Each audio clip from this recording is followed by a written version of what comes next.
आज मैं आपके लिए एक बहुत ही अच्छी स्टोरी लेके आया हूँ। मैंने पढ़ी, मेरे को तो बहुत अच्छी लगी यार। आई थिंक मेरे को लगता है कि आपको भी अच्छी लगेगी। अगर आप सुनोगे तो प्लीज़ सुनिएगा ज़रूर। तो चलिए मैं स्टोरी स्टार्ट करता हूँ। प्यार का कोई मोल नहीं। ये कहानी है उस लड़के और उस लड़की की जो अपने प्यार के सहारे सारी खुशियाँ एक साथ बांट रहे थे और उन्हें दुगना कर रहे थे और अपने गम बांटकर उन्हें कम कर रहे थे। इस कहानी में अनिरुद्ध नाम का एक लड़का है और प्रिया नाम की एक लड़की है। अनिरुद्ध बड़ा ही सीधा साधा लड़का है। अनिरुद्ध के लिए उसका परिवार ही सब कुछ है। अनिरुद्ध अपने परिवार के लिए कुछ भी कर सकता है, इसीलिए वह दिन रात मेहनत करता था और दिन रात मन लगाकर पढ़ाई करता था। साथ ही साथ कुछ काम करता था जिससे कुछ पैसा कमा सके। अनिरुद्ध दिन रात इसीलिए मेहनत करता था ताकि वह पढ़ लिख कर बड़ा आदमी बन सके और अपने परिवार का नाम रोशन कर सके। अनिरुद्ध की यही ख्वाहिश थी कि अपने माँ बाप को वह खुशी दे सके जिसके वो हकदार हैं। अनिरुद्ध इंजीनियरिंग करता था, साथ ही साथ वह पार्ट टाइम जॉब करता था। अनिरुद्ध चाहता था कि वह बहुत बड़ा आदमी बने, उससे अपने करियर में सक्सेस मिले ताकि आगे चलकर उससे उसके परिवार को किसी भी तरह की मुसीबत का सामना ना करना पड़े। अनिरुद्ध रोज़ की तरह अपने ऑफिस जा रहा था। वहाँ आज उसके ऑफिस में एक प्रिया नाम की लड़की ने न्यू ज्वाइनिंग की होती है।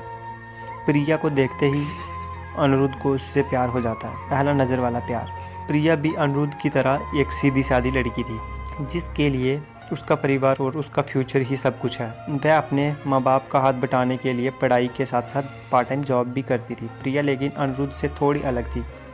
अनिरुद्ध अपने माँ बाप के कहने पर चलता था, जैसे वह कहते थे वैसे ही वह करता था। लेकिन प्रिया अपने सपनों को जीना चाहती थी, वह अपने सपनों को पूरा करना चाहती थी। उसका जो दिल चाहता था वह वही करती थी।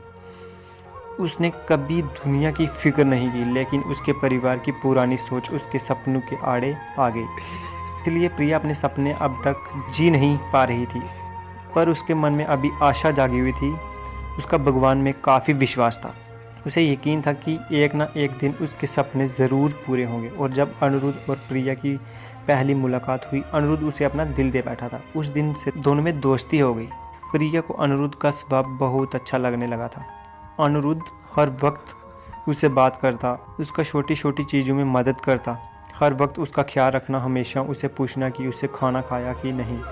धीरे धीरे प्रिया भी अनिरुद्ध को पसंद करने लगी थी। फिर एक दिन अनिरुद्ध ने प्रिया से अपने प्यार का इजहार किया और प्रिया ने भी हाँ कह दी, क्योंकि प्रिया को भी प्यार चाहिए था। वह हमेशा अकेली थी, अंदर से उसे कभी इतना प्यार नहीं मिला था किसी से, और ना ही किसी ने भी कभी उसकी परवाह की। अनिरुद्ध का ऐसा स्वभाव प्यार भरा और परवाह करने वाला देखकर प्रिया ने उसके प्यार को कबूल कर दिया और अपने प्यार का भी इजहार किया। इसी तरह दोनों एक साथ घूमते मिलते, एक दूसरे से बातें करते और अपने प्यार के खुशियों के पल समेटते रहते।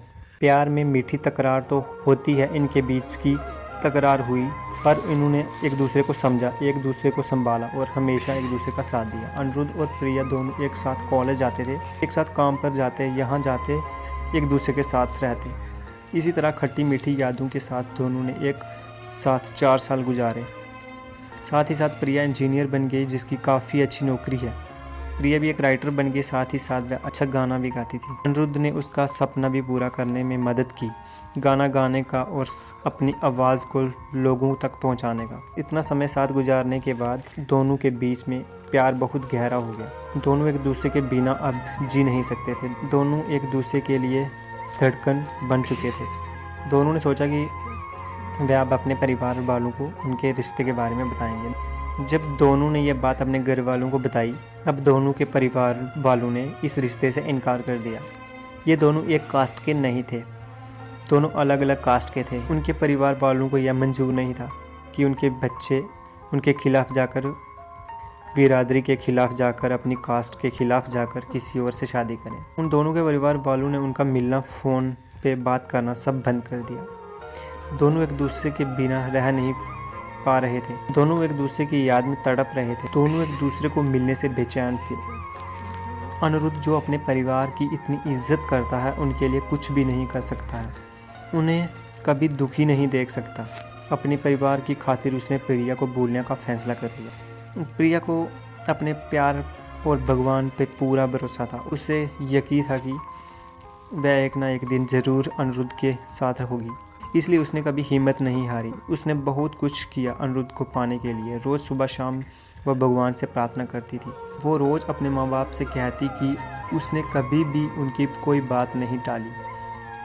किसी चीज़ के लिए उसने ना ही कहा। बस अपनी ज़िंदगी का फैसला वो खुद करना चाहती थी, क्योंकि वो जानती थी कि उसकी खुशी अनिरुद्ध के साथ है और किसी के साथ नहीं। प्रिया अकेले ही अपने प्यार के लिए लड़ी, उम्मीद कायम रखी, भगवान पे भरोसा रखा और एक दिन उसके परिवार वाले मान गए। काफ़ी कुछ प्रिया ने सहा, काफ़ी गिले शिकवे हुए, नाराज़गी हुई, लेकिन आखिर में सच्चे प्यार की जीत हुई। किसी तरह अनिरुद्ध को भी प्रिया ने मना ही लिया। उन दोनों के प्यार के वास्ते और उनके साथ को देखकर उनके परिवार वाले राज़ी हो गए। दोनों अलग कास्ट के होने की वजह से दोनों के परिवारों को समाज का डर था कि लोग क्या कहेंगे, लेकिन अनिरुद्ध और प्रिया को किसी चीज़ की परवाह नहीं थी। दोनों ये बात अब समझ चुके थे कि उनके प्यार के सामने कोई चीज़ बड़ी नहीं है। वो अपने प्यार के सहारे कोई भी लड़ाई लड़ सकते हैं अब और जीत सकते हैं। आज के ज़माने में कुछ लोग ऐसे भी हैं जो अब भी जात पात और ऊंच नीच को मानते हैं, पर इस कहानी से हमें यह सीखने को मिलता है कि प्यार की कोई जात नहीं होती, प्यार का कोई धर्म नहीं होता। प्यार तो प्यार होता है जिसके सहारे ज़िंदगी खुशी से जी सकते हैं। तो कैसी लगी आपको ये स्टोरी? अगर अच्छी लगी तो प्लीज़ वीडियो को लाइक कमेंट शेयर करना ना भूलिएगा और मेरे चैनल को सब्सक्राइब करना भी ना भूलिएगा।